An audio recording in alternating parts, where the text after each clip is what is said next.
I've always had friends who are older than me. And I could see a lot of them in the most successful careers, successful jobs, beautiful partners, whatever it was. But I saw a sense of lack of fulfillment, meaning, and purpose in their lives. And I've always been an observer, and I would see these people who are like 5 years older than me, 7 years older than me, maybe 10 years older than me. And I'd be watching them and go, is that the life I want? And often the advice I give to people today is fast forward where you are, look at yourself in 10, 15, 20 years time, and ask yourself the question, is that where I want to be? If you're in a company, look at the person who's 20 years ahead of you and ask yourself, is that where I want to be? If you're in a startup, look at where other startups have got to in similar roles and go, is that where I want to be? And if the answer is no, then you need to find a new path. And for me, the answer at that time from observing was no.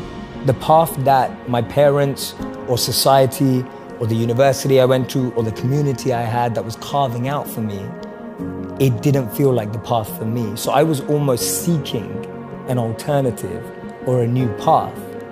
See, we live in echo chambers. We're just surrounded by the same thinking. How often do you bump into a monk? You know, it just doesn't happen. No one has a dinner party and goes, oh yeah, we just invited the monk, from town, like the local monk. Like no one ever does that. And so we meet people who are just like us most of the time. And we talk about this in business all the time. If you want to be a billionaire, spend time with billionaires. If you want to be a millionaire, spend time with millionaires. If you want to be a tech startup, spend time with, that's the common rhetoric that we hear all the time. But what if you want to find purpose and master the mind? There's no one better than a monk who's mastered the mind. So for me, the first step is just opening yourself up to new experiences and new role models. Because most of us can't see ourselves in people, so then we try and fit ourselves into the boxes that we do see. And I mean, there's this beautiful quote that I've been saying it everywhere, and I wish I wrote it, but I didn't.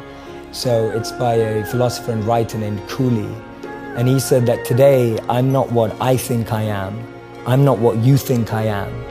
I am what I think you think I am. And just let that blow your mind for a moment. It's so powerful. I'm not what I think I am. I'm not what you think I am. I am what I think you think I am. So we live in this perception of a perception of ourselves. Hence, my identity is made by what my parents think I should be. My identity is made up by what my college or university thinks I should achieve. While you're living in that bubble and that echo chamber, getting to what you really want to do is impossible because maybe that just doesn't fit. And I think so many people feel that way today, that they don't fit into the current education system. They don't fit with the 3 or 4 or 5 careers that you're taught exist. So that process of self-excavation and actualization first requires being exposed. You can't be what you can't see.